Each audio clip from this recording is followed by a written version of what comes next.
Welcome to November.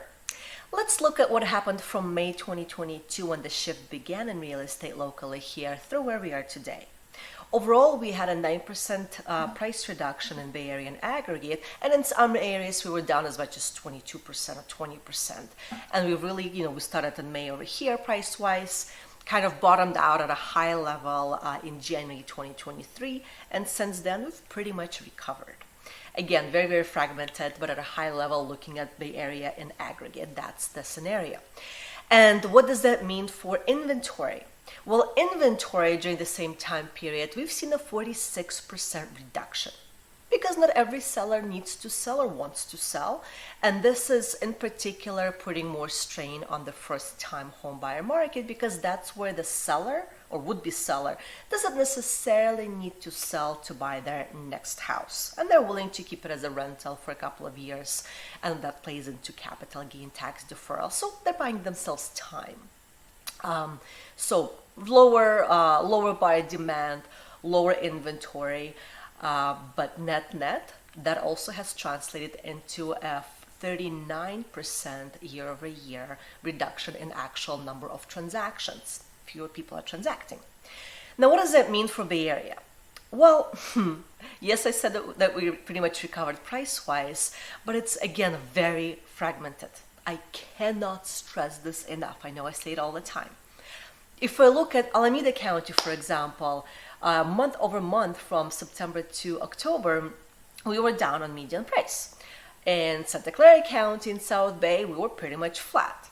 You go up to San Mateo County, which tends to be the more expensive of the three in general, we have had almost a 10% improvement in median prices. And I think the median price is the key here because that's how our market tends to be segmented. When we look at the first-time buyer market, that tends to be a lower price point. That market is moving very quickly. Homes are listed here. They're underpriced when they're listed strategically, and they end up selling for more. How much more it is, it's all over the map. It depends on the neighborhood, even within the same city. I'll tell you that. When you go up to the move-up type of buyer market, where the seller doesn't necessarily need to sell to buy their next house, somebody going from a condo or townhome to a bigger, better single family home, or just moving from a single family to a bigger single family.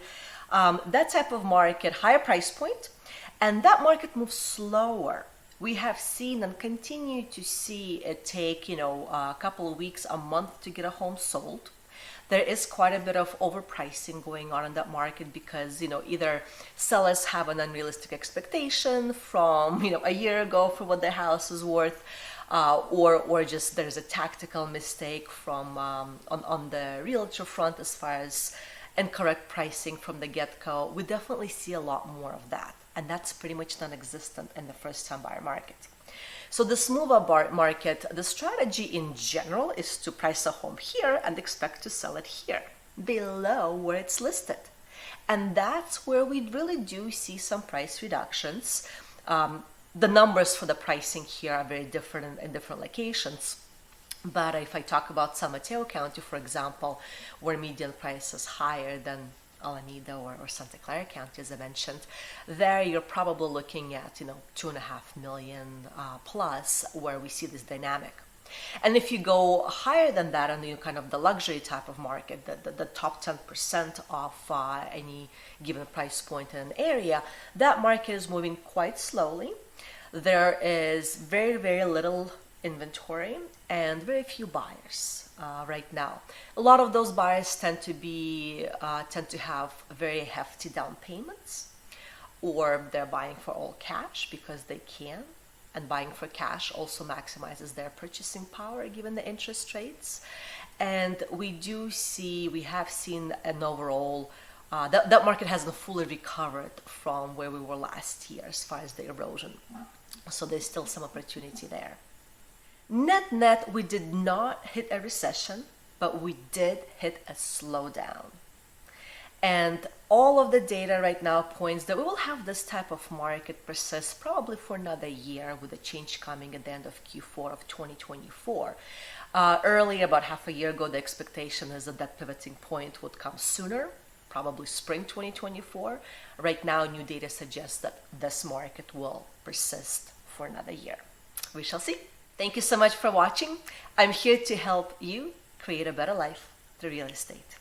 See you next time.